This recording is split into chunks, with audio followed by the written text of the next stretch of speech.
Hey,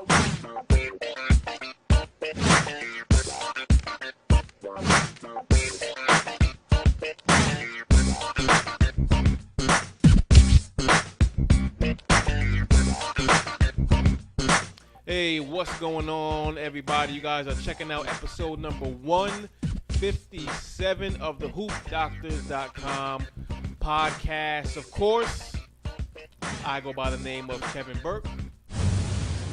Charles Barkley recently made some comments that made headlines and caused a stir when he commented about, recent police involvement with the deaths of Mike Brown and Eric Gardner. Of course, you don't care what I think about that stuff, right? That's not why you tuned in here, so I won't bore you with that. But it prompted Kenny Smith to write an open letter in response to what Charles said. And this was Charles talking on radio interviews. So Charles is not, the easiest guy to follow, when you listen to him. So let alone someone trying to transcribe what he actually said. It makes it even that more interesting to follow what he's talking about. But Kenny wrote a letter. Why Kenny wrote a letter to a guy that he's going to actually see in about 24 hours is beyond me. I don't know why he wrote a letter. You're going to see the guy the following day on national TV. I don't know. But they all addressed it Thursday night on the TNT telecast. Charles, Kenny, and Shaq, I'm sure you saw it. I didn't even think Shaq was going to jump in. He was quiet for the first 3 minutes. I thought he was going to just, ride that one out. I'm thinking, man, this man should have just really called in sick because I don't know why he's even there. Nobody, in my opinion, really said anything. Charles, Kenny, or Shaq, they talked for a good 10 minutes, but nobody really said anything. But that's neither here nor there. My point in all this is I don't understand why Barkley is always the mouthpiece of a cause. Whether I agree or disagree with what he said or didn't say is beside the point. Again, you're not here to hear my, thoughts on political issues. But whenever there's something going on in the world, we want to shove a mic in front of Charles Barkley's face. I don't understand why. That's my only point in all this. I don't get why Chuck is, the mouthpiece for causes and movements. I get it. He's a polarizing guy, and people love to hear what he has to say, but I don't think it's always relevant. And when he gives his opinion, I don't think we should have to take it as gospel and run with it. So I don't understand why. I mean, Adrian Peterson beats his kids. What does Chuck think about that? Okay, Mike Brown gets shot. What does Chuck think about that? Eric Garner gets choked out. What does Chuck have to think about that? My only question is, why do we care so much about what Chuck thinks? The Cleveland Cavaliers. Whose team is it?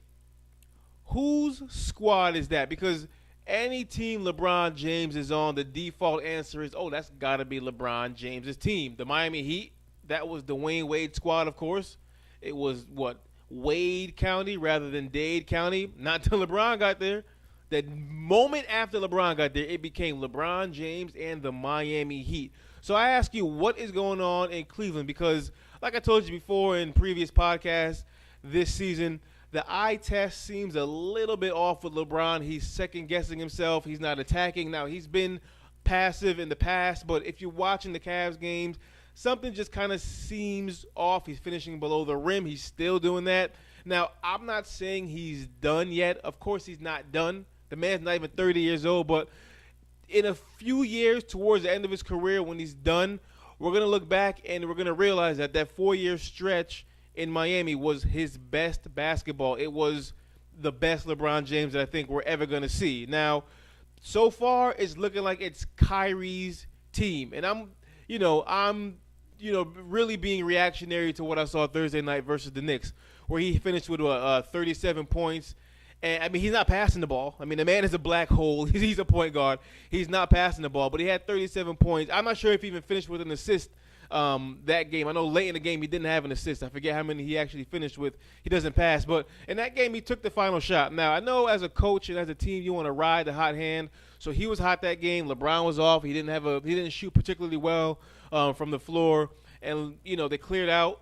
LeBron actually acted as a decoy on the final play where Kyrie got by Shumpert for that left-handed layup for the game winner. So it's looking like it's Kyrie's team. This could have been a result of Kyrie's, having his new shoe unveiled the night before in New York, which, by the way, those Kyrie ones look a lot like high-top Kobe's, but that's neither here nor there. So my assessment so far, early part of this season, this looks like it's Kyrie's team. I don't know if it'll be like that once we get to the playoffs.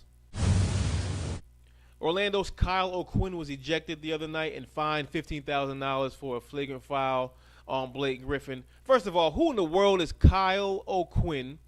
Second of all, he's throwing these elbows and, slamming Blake Griffin in the face. Blake is one of the marquee players in the NBA, but he's going to continue to get this sort of treatment around the league from his peers until he does something. I mean, it's ridiculous that he's one of the more exciting players in the league, the top 10, like I said, biggest names in the league, and he gets treated like this around the league. It's ridiculous. This happens for 3 reasons, and I'm going to continue to say this until something happens. And all this is Blake's fault, okay?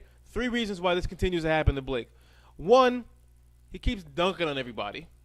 2, he's perceived as a flopper. And 3, he never retaliates. Look at that number 3 in particular. If I'm a guy, if I'm a bruiser, if I'm not a big name in the league, if I'm Kyle O'Quinn and we're losing, I'm going to unload an elbow on Blake Griffin because you know what? I know he's not going to do anything. Blake Griffin needs to punch somebody in the face one time, just one time, and let them know I'm not having this anymore. But that's all I got, folks. Podcast number 157 in the books. I will check you good people out next week. Be good.